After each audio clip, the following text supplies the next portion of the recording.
Assalamualaikum warahmatullahi wabarakatuh. Kami dari kelompok 8 akan mempresentasikan materi proses dan jenis membaca. Yang mengerangkutakan saya Fitin Falasifa dengan NIM 2101421043. Natania Faiza Sidni dengan NIM 2101421043. Riri Nikmatul Huri dengan NIM 2101421044 dan Khairatun Nisa dengan NIM 2101421045. Membaca merupakan suatu proses dari mulai mata terangsang oleh tulisan atau bacaan atau simbol tertulis sampai merespon rangsangan yang diterima.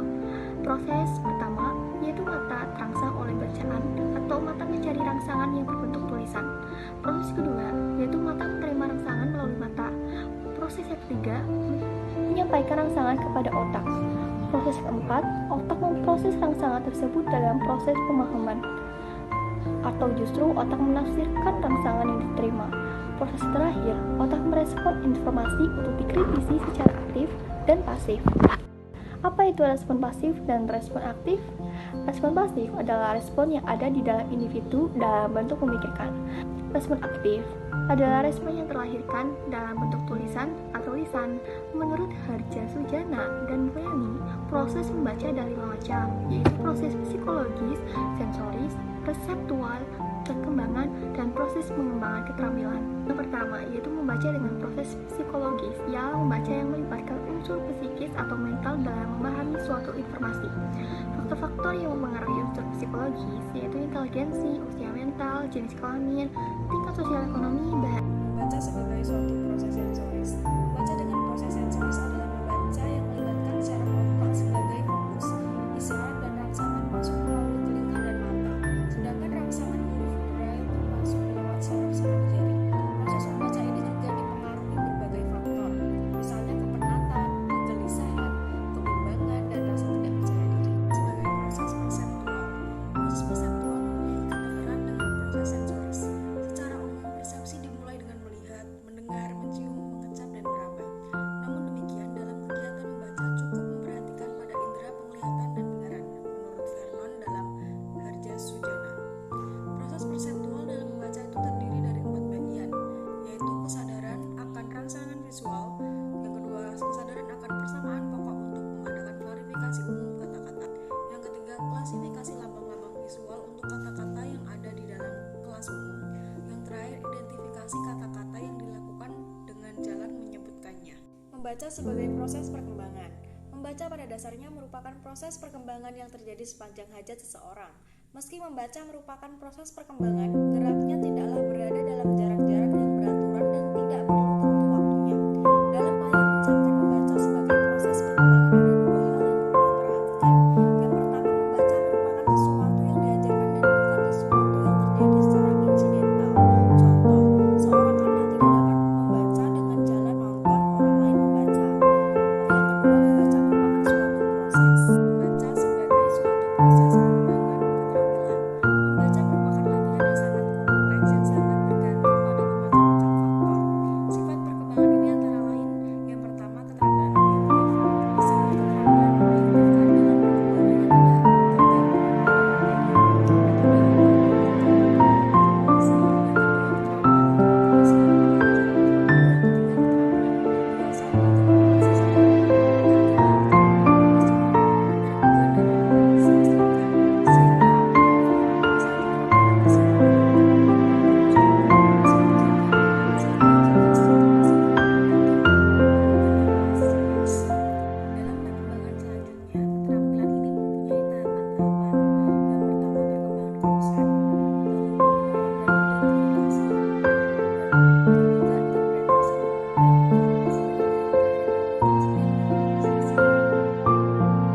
Jenis-jenis membaca.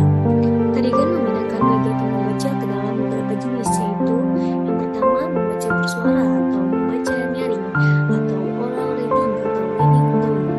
Membaca nyaring adalah suatu aktivitas yang merupakan alat bagi membaca bersama-sama dengan orang lain atau pendengar untuk menangkap serta memahami informasi, pikiran, dan perasaan seorang pengarang. Membaca bersuara atau membaca nyaring dipandang tepat untuk mencapai tujuan yang terkandung dalam keterampilan mekanis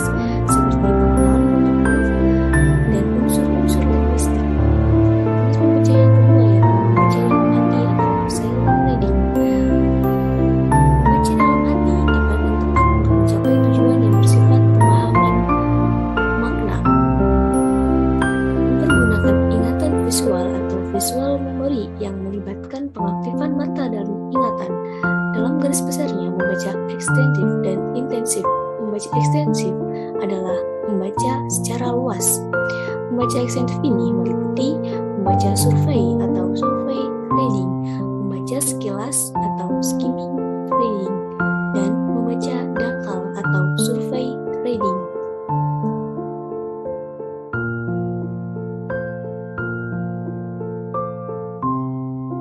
Membaca survei atau ahead reading. Agar kita dapat membaca suatu buku dengan cepat dan sesuai dengan tujuan kita, maka kita harus mensurvei buku itu atau kita melakukan peninjauan terhadap buku itu. Kegiatan ini sangat penting untuk kita melakukan. Dengan mensurvei buku itu, kita akan menjadi cepat menentukan bahan bacaan yang dibutuhkan. Survei atau prakata adalah teknik untuk mengenal bahan sebelum membacanya secara lengkap. Dilakukan untuk mengenal organisasi dan ikhtisar umum yang akan dibaca dengan maksud untuk yang pertama, mempercepat menangkap arti, yang kedua, mendapatkan abstrak, yang ketiga, mengetahui ide-ide yang penting, yang keempat, melihat susunan atau organisasi bahan bacaan tersebut, yang kelima, mendapatkan minat perhatian yang seksama terhadap bacaan, dan yang terakhir, memudahkan mengingat lebih banyak dan memahami lebih mudah. Membaca survei dapat dilakukan pada buku, artikel, bab, dan clipping. Selanjutnya, yakni membaca sekilas atau skimming. Membaca sekilas mempunyai beberapa tujuan, yakni untuk mengenal topik bacaan dan untuk mengetahui pendapat orang lain, dan untuk mengetahui pendapat orang lain dengan cepat. Itu beberapa tujuan dari membaca sekilas. Membaca sekilas sendiri adalah jenis membaca yang membuat mata kita bergerak dengan cepat, melihat, memperhatikan bahan tulis untuk mencari serta mendapatkan informasi. Kemudian ada membaca dangkal atau superficial reading. Membaca dangkal bertujuan untuk mendapatkan pemahaman yang dangkal yang bersifat lancar yang tidak mendalam bahasa bacaan. Membaca dangkal biasanya dilakukan demi kesenangan. Kemudian ada membaca ringan, yaitu dilakukan untuk mendatangkan kebahagiaan di waktu senggang, misalnya membaca cerpen. Kemudian ada membaca intensif. Dalam studi seksama, telaah isi penggunaan terperinci yang dilaksanakan di dalam kelas terhadap suatu tugas pada kegiatan membaca. Dalam membaca intensif, ada dua model, yaitu membaca telaah atau content study reading dan membaca telaah bahasa atau linguistic study reading. Dalam membaca telaah, isi menuntut adanya ketelitian, pemahaman, kritisan berpikir, serta terampil dalam menangkap ide-ide yang terdapat dalam bacaan. Dalam membaca teliti, seseorang harus mempunyai keterampilan dalam membaca teliti, yaitu 1. Survei cepat untuk melihat organisasi dan pendekatan umum. Yang kedua, membaca seksama dan membaca ulang paragraf untuk menentukan kalimat, judul, dan perincian-perincian penting, dan penemuan hubungan paragraf dengan keseluruhan tulisan. Membaca teliti yang mencakup membaca paragraf dengan pengertian, membaca pilihan yang lebih panjang, membuat catatan, dan menelaah tugas. Kemudian ada membaca pemahaman. Membaca pemahaman memiliki tujuan. Membaca pemahaman memiliki tujuan, yaitu bertujuan untuk memahami isi bacaan. Membaca pemahaman meliputi resensi tulis, drama tulis, pola-pola fiksi, dan standar-standar norma kesastraan atau literary standard. Kemudian ada membaca kritis dan ide. Membaca kritis menurut Albert Let A2 1961b 1. Membaca kritis adalah jenis membaca yang dilakukan secara bijaksana, penuh tegang hati, mendalam, evaluasi analitis, dan bukan hanya mencari kesalahan. Sedangkan membaca ide adalah kegiatan pembaca yang ingin mencari, memperoleh, serta memanfaatkan ide-ide yang terdapat dalam bacaan. Tujuan dari membaca ide menurut Anderson 1972 sebagaimana dikutip oleh H.G. Strigan 1986